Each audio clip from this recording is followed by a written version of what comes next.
안녕하세요. 일요신문 정소영 기자입니다. 좀 여러분들과 다뤘으면 좋을 것 같은 뉴스 하나를 가지고 왔습니다. 바로 명품 브랜드 샤넬인데요.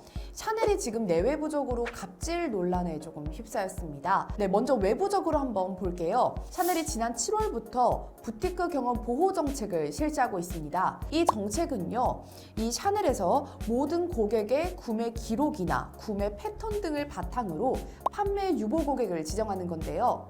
이 판매 유보 고객이 되면 어떻게 되는 것이냐? 이 샤넬 매장 방문이 금지되고요. 샤넬에서 물건을 살 수가 없게 됩니다. 샤넬이 이제 가격 인상을 자꾸 하다 보니까 사람들이 몰리게 되고, 이것 때문에 업자들을 또 거르고 어느 정도 고객들을 좀 분별하기 위해서 실시하는 것 아니냐고 좀 바라보고 있는데요. 참 이러다 보니까 일각에선 좀 문제가 나오죠. 이 업자들이 이 정책을 시행한다고 해도 과연 이렇게 물건을 구매하는 행동들을 자제할까? 이뿐만이 아니에요. 결국에는 피해 고객까지 등장하고 말았습니다. 샤넬에서 1에서 2억 원어치를 구매한 한 고객이 갑자기 어느 날 판매 유보 고객이 됐다는 연락을 받은 것입니다. 이렇게 되면 결국 피해 고객만 느는 것 아니냐라는 이야기들이 좀 나오긴 했습니다.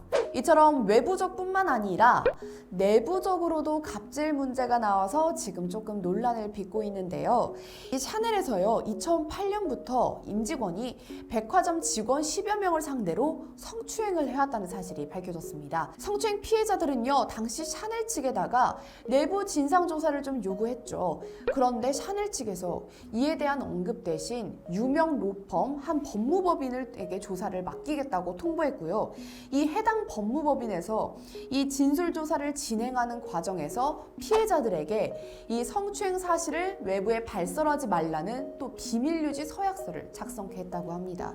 그런데 이 샤넬의 이 같은 태도가 내부 갑질이라는 주장이 나오고 있습니다. 비밀유지 서약서는 첫 번째, 구체적인 영업비밀을 특정해야 합니다. 두 번째로는요, 어떤 유출 행위를 금지했는지가 증명돼야 합니다. 세 번째는요, 이 직원이 비밀유지 서약서에 대해서 충분한 설명을 듣고 그에 대해서 이해하고 있다는 점이 증명돼야 합니다.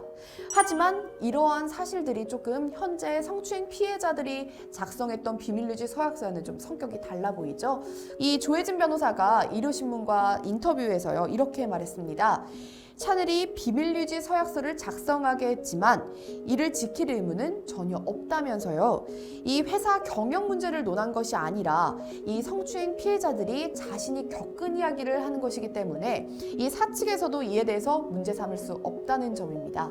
앞으로 좀 어떻게 진행하고 있는지는 차차 좀 수사 과정과 함께 취재를 이어갈 예정입니다.